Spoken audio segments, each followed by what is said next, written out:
Bonjour à tous. Alors dans cette vidéo, nous allons nous intéresser à l'un des deux profils appartenant à la structure Ego et que nous appelons compagnon. Alors le profil compagnon est connu comme le réseauteur ultime. Les individus possédant ce profil ont en général un fort besoin de s'engager et de se connecter aux autres. Ils ont la capacité de mettre les gens à l'aise grâce à leurs compétences de socialisation, ce qui est particulièrement utile dans un environnement de travail où ils peuvent montrer un excellent talent pour déléguer, pour constituer des équipes et fournir les ressources nécessaires. Ils sont souvent réfléchis et reconnaissants, toujours prêts à participer avec enthousiasme à un travail en groupe ou en équipe. Et parce qu'ils s'intéressent vraiment aux gens, ils sont très bons pour repérer et développer les talents chez les autres. Ils sont en général très confiants, ils aiment les gens, ils aiment aider les communautés et rien n'est difficile pour eux tant que cela profite aux autres. Leur talent de socialisation s'exprime en créant des liens avec des personnes de même rang ou de même statut social et on le voit notamment très souvent chez des politiciens ayant ce profil qui l'utilisent pour montrer aux gens qu'ils sont l'un d'entre eux, mais également pour inspirer confiance. Barack Obama est un excellent exemple de personne avec un profil compagnon sain et puissant.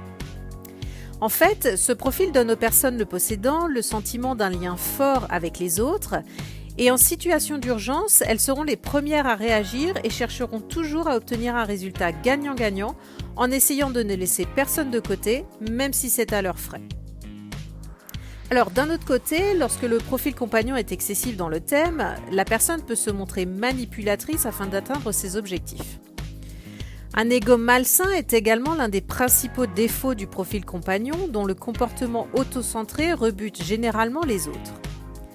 Lorsque ce profil est équilibré, la personne a un bon contrôle sur sa domination, mais lorsque celle-ci est trop active et incontestée, la personne peut alors se laisser emporter par l'influence et le pouvoir. L'un des meilleurs exemples illustrant un profil compagnon excessif est Donald Trump, qui se considérant comme le point central de tout et bénéficiant de beaucoup d'attention, a du mal à prendre de la hauteur et à voir les choses du point de vue des autres.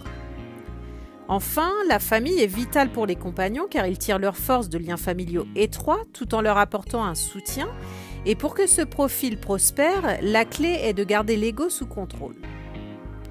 Alors vous allez à présent découvrir une synthèse des traits de caractère, des professions adaptées, mais également de ce qui motive ou au contraire démotive les profils compagnons.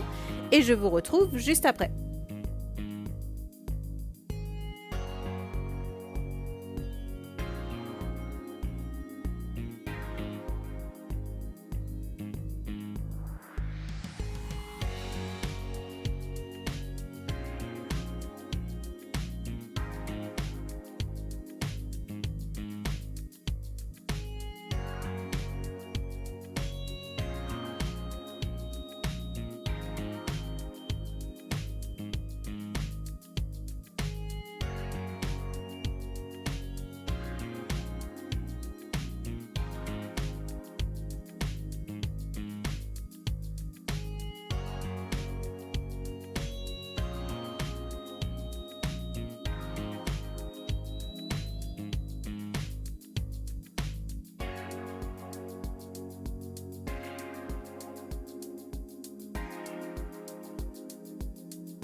Et voilà, vous en savez désormais plus sur le profil compagnon. Quant à moi, je vous retrouve pour ma prochaine vidéo dans laquelle nous étudierons le profil leader, appartenant lui aussi à la structure Ego. Alors à très vite!